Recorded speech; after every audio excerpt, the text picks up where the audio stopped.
L'idée de faire ce webinaire, c'est parce que c'est un secteur, effectivement, le secteur des mines dont on parle peut-être pas trop ou insuffisamment par rapport à la place qu'il occupe.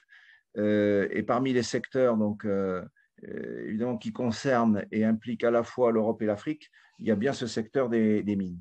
Donc, on a voulu, effectivement, avec au départ avec Patrick et puis aussi avec Jean-Louis, faire quelque chose sur les mines. Bon, on le fait dans le cadre Convergence, mais on peut dire que on le fait en partenariat avec vous tous, effectivement, de l'ACP. Donc, je vais pas représenter Convergence, opérateur de services pour le développement international. Ce que je vais faire rapidement, c'est donc vous présenter le programme initialement prévu en quatre points. Un premier point, les enjeux géopolitiques, économiques, industriels, donc que l'on introduira en fait avec Jean-Louis. Deux, le recensement des bonnes pratiques. Et ça, là-dessus, on va pouvoir communiquer, partager et être à l'origine, Patrick, d'initiatives en fait avec nos amis africains. Et puis, s'ils nous rejoignent, euh, eh bien, deux autres points. La situation du secteur des mines aujourd'hui en Afrique qui serait traitée par M. Pona, président de la Chambre des mines du Mali, et puis M. Soro, qui est le nouveau président de la Chambre des mines du Burkina Faso. Alors, dont je sais, effectivement, je l'ai appris hier, qu'il y avait eu de gros challenges ou de grosses difficultés au Burkina dans une mine, je crois, un accident très grave qui occupe en fait, voilà, qui a occupé sa semaine et qui a changé son agenda. Donc, peut-être que ceci explique, enfin, ça explique peut-être son absence là. On verra en tout cas, je ne désespère pas qu'il nous rejoigne. Donc, parmi les intervenants que je viens de citer, donc Patrick Portolano, Abdoulaye Epona et Adama Soro, que je représenterai à chaque partie. Et puis Jean-Louis Gaillard, vice-président de l'ACP. J'aurai le plaisir de modérer ce webinaire avec Khadija Koulibaly quand elle va nous rejoindre. Alors, on avait prévu de faire intervenir, demander à Philippe Varin, qui a fait récemment un rapport sur le gouvernement, enfin sur les mines auprès du gouvernement français. Il était pas dispo. On va nous introduire en fait ce webinaire très rapidement. Moi, j'ai trois points. Déjà, on va extraire de plus en plus et alors que, comme vous le voyez, on est déjà à plus de 20 tonnes par habitant au niveau mondial, donc ce qui est déjà très important, mais la planète va continuer de plus en plus à extraire parce qu'il y a des besoins énormes dans tous les secteurs. En Europe, on parle d'autonomie stratégique et ça passe par, évidemment, la sécurisation d'approvisionnement, des approvisionnements sur les matériaux stratégiques qui sont eh bien, tout ce qu'on peut imaginer, évidemment, et pas seulement les métaux rares, mais aussi tout le reste. Par exemple, les batteries, avec le nickel, on aura besoin, effectivement, de sécuriser par exemple, cette source d'approvisionnement. Et on a un problème en Europe, on a très peu de ressources minières aujourd'hui. Et une des difficultés, c'est effectivement peut-être la capacité ou la possibilité pour les entreprises qui sont spécialisées dans le secteur de refaire des recherches minières en Europe. Et ça va être, pour l'instant, en tout cas, c'est très difficile du fait des contraintes diverses écologiques en particulier qui pèsent sur le secteur en Europe. Donc, on aura besoin évidemment de l'Afrique.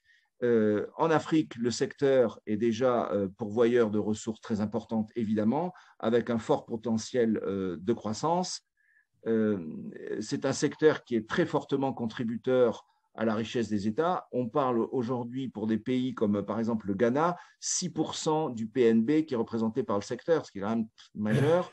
Et un pays comme la Tanzanie, je lisais ça en préparant ce webinaire, va atteindre 10% de contribution au PNB dans les années qui viennent. Donc, on est vraiment sur des secteurs à la fois, sur un secteur, pardon, très stratégique à la fois pour l'Europe et pour l'Afrique, sur le plan économique, sur le plan aussi écologique. Et il y a un sujet aussi que je voulais qu'on aborde. Et là, Jean-Louis, je te laisse la main parce qu'il y a un sujet qui est aussi stratégique dans le secteur et qui est le local content. Donc, je te passe la main pour que toi, tu puisses peut-être illustrer et faire le lien entre le local content et les mines. Alors, bon, j'en parlerai plus longuement après la présentation de Patrick, au moment où tu as un slide sur le local content.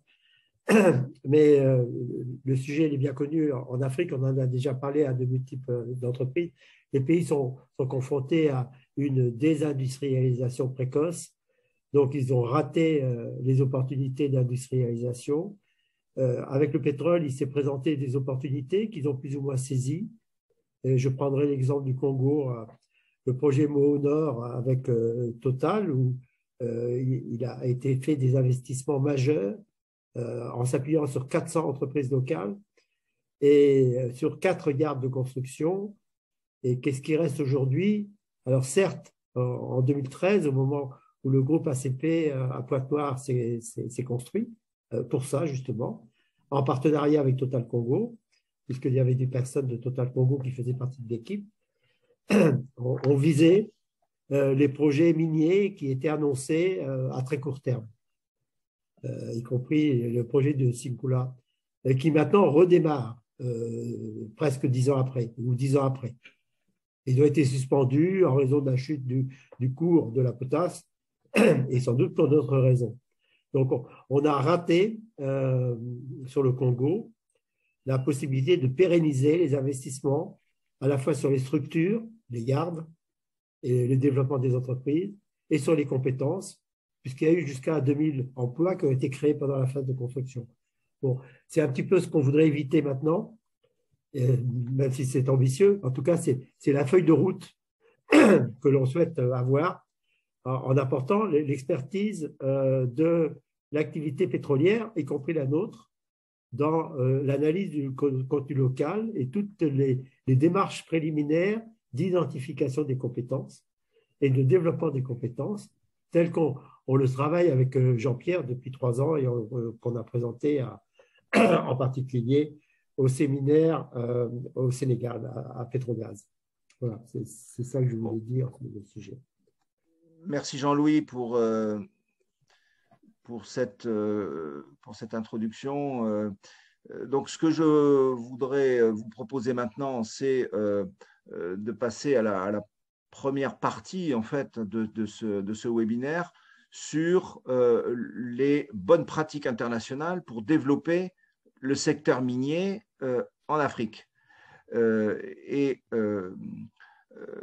C'est Patrick Portolano, qui est un des experts miniers du secteur minier en France et en Europe, qui interviendra. Patrick Portolano est également le président de la société EOSIS, société spécialisée dans les géosciences. Je propose, Patrick, de te laisser la main pour que tu puisses démarrer ta présentation et ton intervention. Est-ce que tu veux que je te laisse la main Oui, je veux bien, Jean-Pierre. Alors, OK.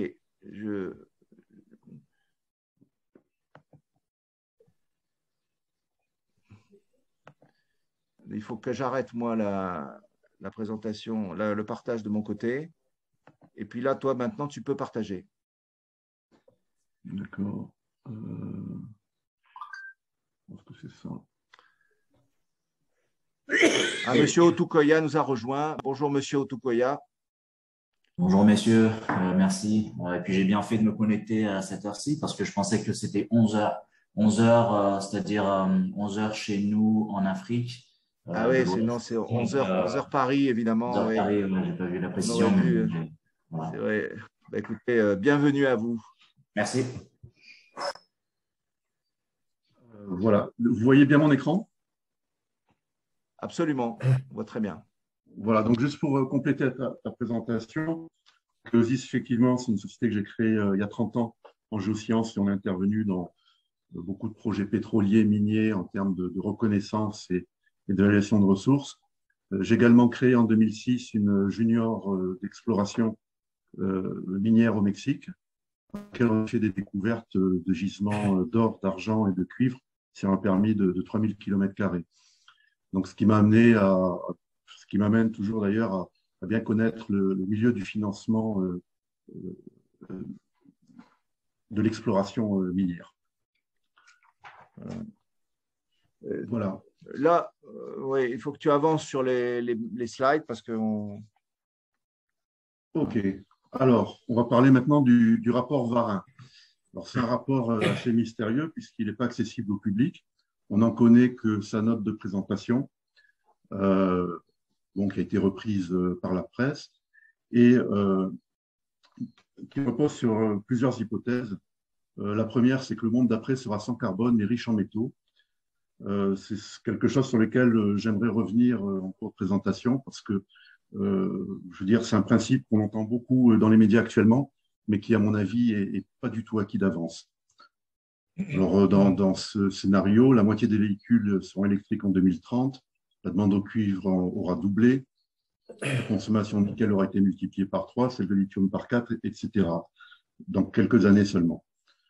Ce qui est sous-entendu aussi, c'est que les miniers sont capables d'opérer de façon socialement acceptable, ou vont l'être, grâce à un concept qui n'est pas encore très clairement défini, qui est celui de mine responsable. Donc, au cas où les scénarios envisagés dans ce rapport orienteraient des investissements miniers massifs vers l'Afrique, quelles seraient les modalités de leur mise en place et quelles seraient les conséquences dans les pays et territoires concernés? C'est les questions auxquelles on va essayer d'apporter. On ne va pas y répondre, mais on va apporter quelques éléments d'éclairage. Alors d'abord, on va rappeler ce que c'est qu'une mine. Une mine, c'est quelque chose qui met du temps avant d'exister, hein. Il y a un temps de prospection à partir d'un permis minier. Une fois qu'un permis est attribué, on va mettre entre 2 et 20 ans pour faire une découverte. Une fois qu'une découverte aura été faite, c'est-à-dire quelque chose qui aura une perspective d'avoir une valeur commerciale, il va falloir entre 2 et 10 ans pour en mesurer les ressources. On va, par exemple, dans des gisements d'or, on va littéralement mitrailler de forage ce qui aura été découvert, hein. Et avant d'arriver à un plan de développement, on va faire peut-être un forage tous les 20 mètres, tous les 30 mètres. Rien à voir avec les forages pétroliers. Le temps de construction et de mise en route, c'est en gros 5 ans, puisqu'après, il faut faire tout un tas d'études, c'est très spécifique à chaque site. Donc, avant que les ouvrages commencent à fonctionner, il faut compter en gros 5 ans. La durée de production peut être très courte, hein. On voit des mines qui ferment tout en étant rentables au bout de quelques années, et d'autres qui durent plusieurs dizaines d'années, parfois, allez, presque jusqu'à un siècle, on va dire. Et ceci inclut la remise en état ou pas, d'ailleurs, des sites. Alors, l'impact sociétal et écologique post-fermeture, là, on parle de plusieurs dizaines d'années, voire pour certains sites, ça va prendre des siècles. Alors, en résumé, la probabilité d'un succès financier sur le laps de temps où le financier gère ses investissements, hein, c'est en gros de 1 pour 1000. Alors, on peut pondérer ça par le fait que certaines mines qui étaient considérées comme un échec, ou certains prospects qui étaient considérés comme un échec, 20, 30, 40 ans après, avec l'évolution des technologies, deviennent rentables. Donc, ça peut augmenter un petit peu ce facteur.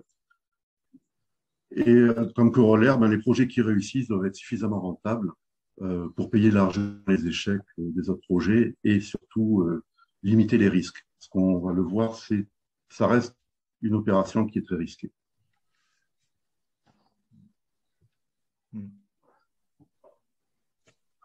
Alors, la mise en place progressive de bonnes pratiques, c'est quelque chose, je veux dire, qui taraude l'industrie minière, hein, depuis longtemps. Il y a eu en fait un moment clé au début des années 2000 qui a été le scandale Brexit, dans la bourse, une bourse canadienne a littéralement dû fermer, vu l'ampleur de ce scandale, qui résultait de la spéculation sur une mine d'or qui n'existait pas. En fait, on était à un moment de transition dans un monde où les mines étaient principalement exploitées soit de façon artisanale, soit par des grands groupes intégrés, vers un monde où, je veux dire, des géologues, des financiers, avec un profil plutôt aventurier, aidés par la bourse, apportaient de gros investissements dans ce domaine, ce qui est le cas aujourd'hui. Donc, on a mis en place tout un tas de normes pour bien vérifier ce que faisaient les sociétés minières dans la phase d'exploration et de développement et que leur déclaration soit bien cadrée. Donc, c'est en particulier la norme ENI 40301 pour ceux qui la connaissent au Canada. Alors, il y a eu le boom des années 2005-2010. Et là, beaucoup de projets sont apparus, particulièrement en Amérique latine, et des réticences de plus en plus fortes se sont faites sentir par les communautés pour ces projets miniers qui sont souvent des mines à ciel ouvert, sur lesquels je reviendrai, et qui peuvent aller jusqu'à raser des montagnes entières. Donc, il faut, pour que ces projets aient des chances d'être acceptés, il faut vraiment que les collectivités locales soient associées et que ça aille dans le sens de leur volonté de développement. On peut comprendre, on le voit bien en France, que c'est pas facile et que c'est quand même elles qui ont sur le long terme leur mot à dire. Les bonnes pratiques sur le temps long, elles, ne sont pas encore établies. Hein. On le voit avec la nouvelle loi minière qui est en train d'être passée par ordonnance en France. On est en train de la changer pour préciser comment seront gérés les dommages survenant dans les 30 ans qui suivent la fermeture des mines. Donc, c'est vraiment la question aujourd'hui. Qu'est-ce qui se passe dans l'après-mine? Comment on va le gérer? Qui va le gérer? Quelles sont les parties prenantes? Est-ce qu'on peut renchérir là où te pose une question Oui, vas-y. En fait, ce que tu dis est vraiment confirmé par un rapport récent là, de EY, c'est un des Big Four qui a fait un rapport sur le secteur des mines et qui dit qu'un des principaux enjeux là, pour 2022, c'est les licences d'exploitation dans le secteur minier, avec une incertitude sur ce sujet-là. Donc, voilà. donc c'est une incertitude liée au droit d'opérer, en fait. Hein. Tout à fait. Et c'est le passage en fait, de la ressource à la réserve. C'est l'une des conditions nécessaires pour qu'une ressource soit transformée en réserve, c'est qu'il faut qu'on ait les droits d'exploitation économiques. Donc, j'ai vu beaucoup de projets où des ressources étaient trouvées, mais l'accord des propriétaires n'étant pas obtenu, ils ne pouvaient rien faire en Amérique latine. Alors ça, c'est ce signal-là que vous voyez, c'est la valorisation d'une société minière, enfin, de ses actions tout au moins, en fonction du temps par rapport à la phase de développement du projet minier en abscisse. Donc au départ, là on parle de juniors, hein, typiquement. Au départ, leurs actions sont les apports des actionnaires, ça ne vaut pas grand-chose pendant toute la phase de prospection. Et puis dès qu'une découverte est faite et confirmée, à ce moment-là, le prix des actions part en flèche et on commence à avoir de la spéculation et c'est là qu'on réunit les fonds pour faire la définition des ressources et des réserves qui permettront ensuite la mise en production. Donc, il y a un maximum qui est atteint, puis plus on va investir et plus il va y avoir de doutes sur la qualité, la mise en production, plus les actions vont baisser. Hein. La valeur de la société peut rester la même, hein, on va faire des émissions, on va diluer les actionnaires. Et puis, à partir du moment où on va commencer à produire, et à ce moment-là, la mine va prendre de la valeur. Donc ça, c'est en supposant un prix constant. Alors, ce signal, il faut le moduler ensuite par la variation des prix sur les marchés. Et ça donne des choses, ça donne les aventures minières qu'on voit, hein, des projets qui sont très prometteurs, qu'il était par exemple en 2014, et qui sont restés qui sont là, scotchés au fond depuis 7-8 ans, et qui vont repartir en flèche quand le prix des métaux, que les licences d'exploitation ont été obtenues. Voilà un peu comment ça évolue. Alors, dont on parle peu, qui est mal figuré dans ce graphique, c'est l'après-mine. L'après-mine et éventuellement des capitalisations négatives qui peuvent en résulter si on a laissé des dommages derrière soi et si les lois sont suivies. ce n'est pas toujours le cas. Alors, dans ce monde un peu risqué, hein, il y a pas mal comment dire, de rapports qui sont faits. Par exemple, on a l'Institut Fraser au Canada qui regarde l'attractivité des investissements dans tous les pays. Donc, si on prend les pays africains, on voit. Alors, c'est du point de vue de l'opérateur minier privé. Hein.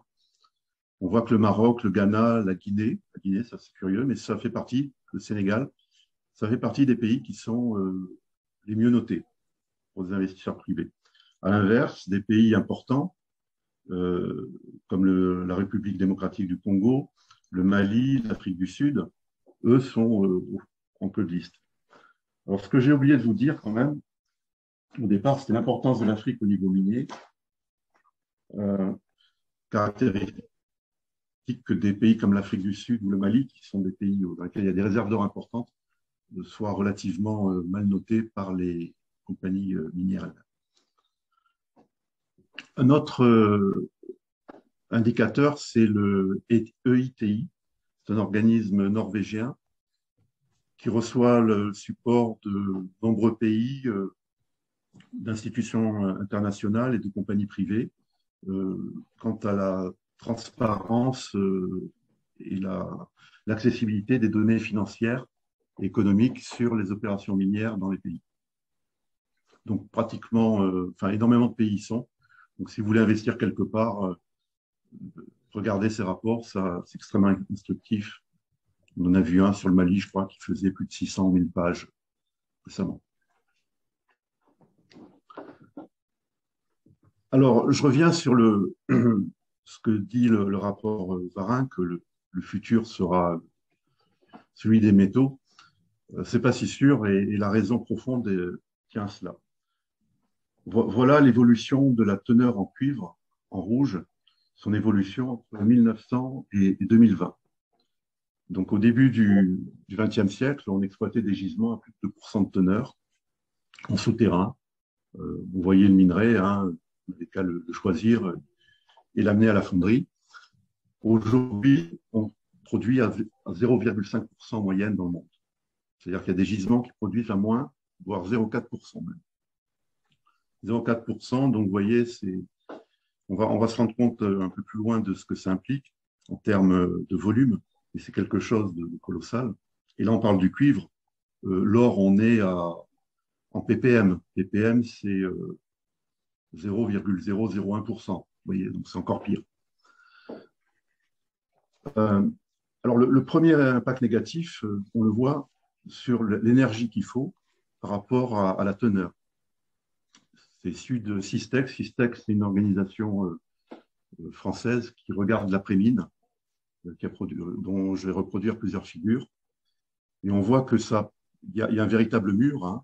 Dès qu'on passe en dessous de 0,5% pour le cuivre, on a des coûts de récupération qui croissent de manière exponentielle. Donc, si la transition énergétique nous impose de doubler, tripler ou quintupler les volumes de certains métaux, on va droit dans le mur. Il faut le savoir. Thermodynamiquement, mécaniquement. Donc ça, c'est le premier aspect. Ensuite, il faut voir ce que ça implique en termes de volume. Là, on parle du cuivre qui est quand même qui reste encore, entre guillemets, relativement concentré. Hein, à 0,4%, on exploite des métaux à des teneurs moindres. Je le disais, pour l'or, pour l'argent, platine, palladium. Voilà ce que c'est la production de toute cette mine. C'est une des plus grosses mines d'Afrique du Sud qui a fait 2 millions de tonnes de cuivre. Donc, ils ont extrait ça d'un cratère de 2 km de diamètre et de 750 mètres de profondeur. Il continue aujourd'hui en souterrain. Alors, non seulement vous avez ce minerai qui a 0,4, en l'occurrence, ça a été 0,7% de teneur moyenne à extraire, mais vous devez aussi compter sur la stabilité des parois, donc extraire ce qu'on appelle un volume pour faire les fosses qui augmentent, qui diminuent la teneur apparente, qui augmentent les volumes à extraire. Et en plus, ce volume foisonne quand il est en surface, il doit être broyé et il doit être mis en dépôt dans des terrils. Et c'est là où le problème environnemental se pose, et de plus en plus. Parce qu'aujourd'hui, on est en train de constituer des terrils absolument énormes dont les miniers ne savent pas réellement quoi faire. Hein. C'est vraiment une première. Et on est aussi, vous l'avez sans doute remarqué, dans un problème, dans une situation de changement climatique. Et ces terrils sont souvent conçus dans des normes dont on sait qu'elles risquent de ne pas tenir à long terme. Patrick, est-ce que tu peux en profiter pour expliquer ce que tu m'avais expliqué en préparation là, de ce webinaire sur le minerai, le minéral, le métal, pour comprendre la différence en fait. Hein. Voilà, alors par exemple, je vais prendre le cas du cuivre. Donc le minerai, c'est ce qu'on a. On va avoir un. Alors le minéral, ça va être le sulfure de cuivre par exemple, chalcopyrite, qui est associé avec du fer, qui va avoir lui peut-être 20-30% de teneur en métal. Métal, c'est le cuivre. Et cette chalcopyrite va être mélangée avec de la roche, et ça va faire le minerai. Ouais. Donc, quand on dit qu'on a 0,4% de cuivre, c'est par exemple dans de la chalcopyrite à 20% dans le minerai. Voilà. Est-ce que oui, ça correspond à ta question? C'est pour ça qu'il faut extraire beaucoup de minerais pour pouvoir pour avoir le métal. Pour avoir le métal. Voilà. Alors, il y a une étape intermédiaire qui est le concentré, hein, où on va se rapprocher du minéral quelque part. Par exemple, les exploitations de cuivre qui se développent en ce moment au Congo passent d'une teneur de moins d'1% ou de quelques pourcents, c'est selon, à environ 20%, et ce concentré à 20%, c'est celui-là qui est transporté vers vers les usines de métallurgie en Chine ou au Canada. Alors voilà l'exemple du plus grand gisement de cuivre et d'or au monde, qui est en Papouasie-Nouvelle-Guinée. Donc ça, c'est une image sur ordinateur. Hein, on voit comment il s'approfondit. C'est une structure volcanique, en fait. Hein, donc on voit les racines et tout ça est en train d'être exploité. Et peu de temps après avoir mis en exploitation, il a été décidé donc je crois qu'ils ont utilisé de la cyanuration. Donc cette cyanuration, elle a été jugée plus économique avec l'acceptation des autorités de la décharger dans la rivière. Et on voit sur l'image Landsat la contamination qu'il y a pu y avoir, c'est des mangroves, c'est de la forêt équatoriale qui a été décimée tout le long de cette rivière. Et il n'y a pas eu que ça, il y a eu également des problèmes de zones de lixivia, enfin de digues qui ont rompu, enfin il y a eu tout un tas d'affaires. Donc ça, c'était dans les années 2000. On a eu des catastrophes du même genre qui sont produites. Vous avez vu ça probablement dans les nouvelles, au Canada, au Mexique, au Pérou, au Brésil, en Roumanie, en Espagne, hein, ces dernières années. Donc ça continue. Et pourquoi ça continue? Parce qu'on a des teneurs qui sont de plus en plus faibles et des conditions climatiques qui sont de plus en plus défavorables. Ce n'est pas une mauvaise volonté des compagnies minières, c'est simplement que c'est des phénomènes qui sont mal contrôlés et mal contrôlables. Alors, on a non seulement le problème des terrils que j'exposais, mais il y a également le problème des poussières qui peuvent être émises et également le problème des nappes phréatiques. Donc là, on est dans une situation d'une mine américaine qui a été à peu près relativement bien réhabilitée, même si on pourrait encore améliorer les choses, mais avec des soucis au niveau des nappes phréatiques. Et là, les nappes phréatiques, c'est sur des dizaines de kilomètres en aval de la mine que ça peut se manifester. Voilà, c'est le souci et qui aujourd'hui n'est pas encore bien géré parce qu'on est un peu dans un angle mort entre les compagnies minières et les États ou les collectivités qui sont censés contrôler ces activités-là. Autre exemple, un pays quand même qui est avancé, dans lequel tout est censé se passer suivant des règles, c'est l'Australie, où ils ont, après avoir fait une première mine à ciel ouvert, décidé de l'élever par ce qu'on appelle une technique de block caving, c'est-à-dire une énorme caverne qu'on a créée sous le pit, hein, pour continuer en bas. Donc il y a eu des effondrements, il y a eu des inondations et on voit par exemple ici une rupture de la zone de stockage des stériles suite au mouvement de terrain induit par ces effondrements. Bon, je pourrais continuer longtemps comme ça, hein. Une question un peu naïve, Oui. je veux dire, l'effondrement, c'est lié au fait qu'on a creusé. Voilà, c'est ce que tu vois à gauche.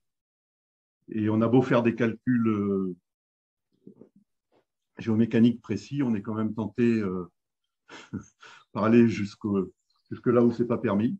Et c'est ce qui arrive. Est-ce que l'utilisation des produits, je dirais, chimiques, comme par exemple l'arsenic, euh, Alors, a un impact sur en fait, ces oui. effondrements et ces problèmes que tu décris là? Alors, les produits chimiques en question sont traités, éliminés normalement. Enfin, il y a des traitements qui les concentrent, qui permettent de les éliminer. Ou bien on laisse la nature faire les choses dans ces zones d'épandage ou de stockage. Mais il faut quand même savoir une chose, c'est que avec des minerais d'or ou d'argent, un des composants, ça peut être l'arsenic ou d'autres substances toxiques. Donc, c'est aussi une des conséquences de côté de ces énormes volumes de roches, c'est qu'on libère des composés toxiques qui sont dans les roches. Euh, Par exemple, de l'arsenic, il y en a partout, dans certaines zones où il y a des roches volcaniques, mais il n'est pas mobilisé dans les aquifères, il n'est pas mobilisé dans les systèmes biologiques. À partir du moment où on broie la roche très finement, ben on met cet arsenic à disposition de la biosphère et les problèmes se posent.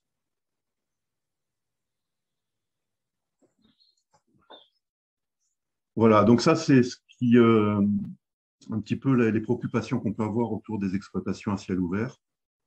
Alors, juste pour montrer l'expansion, hein, de ces exploitations, voilà le Mali allez, dans les années 2000, hein, vu par satellite. On est sur une très large zone, on est à la frontière avec le Sénégal, on est dans la partie ouest du Mali. Voilà ce qu'on voit par imagerie satellite actuellement, hein. Vous voyez, il y a eu plein de mines qui se sont développées. Tout ça, c'est des exploitations à ciel ouvert, hein. C'est de l'or principalement qu'on exploite. Là, c'est un zoom sur l'une de ces mines. Et on constate que beaucoup d'entre elles, d'ailleurs, sont abandonnées maintenant. C'est d'énormes cratères remplis d'eau, dont on ne sait pas trop si des substances toxiques peuvent s'émaner ou pas. Voilà, donc je ne sais pas trop quel est le contrôle là-dedans, hein. Donc tout ça, c'est des régions agro-pastorales. Alors, même image au Congo, dans la zone de Kolwezi. Donc là, on voit tout l'héritage, c'est là où il y a une des plus grosses productions de cuivre du monde. Donc on voit tout l'héritage des mines qui datent de la colonisation et qui continuent d'être exploitées ici. C'est parmi les gisements les plus riches au monde. Et c'est là que se développe une des plus grosses mines actuellement de cuivre. Elle a commencé à produire. C'est la mine de Kamoa-Kakula, au départ une junior canadienne qui s'appelait Ivanhoe. Son propriétaire, M. Friedland, est maintenant un des hommes les plus riches du monde. Enfin, il a découvert notamment le cuivre et l'or en Mongolie. C'est vraiment une success story dans le domaine minier. Et c'est une mine, en fait, qui est développée en souterrain. Et c'est un peu l'exemple de ce vers quoi on devrait tendre en termes d'exploration et de développement dans les années qui viennent en Afrique, si on s'en donne les moyens. Donc voilà l'image satellite, hein, qui montre la zone avant le développement de la mine. Et voilà ce qu'elle est en train de devenir, sachant que tout ça, c'est des installations de surface, qu'il n'y a pas de mine à ciel ouvert, hein, là.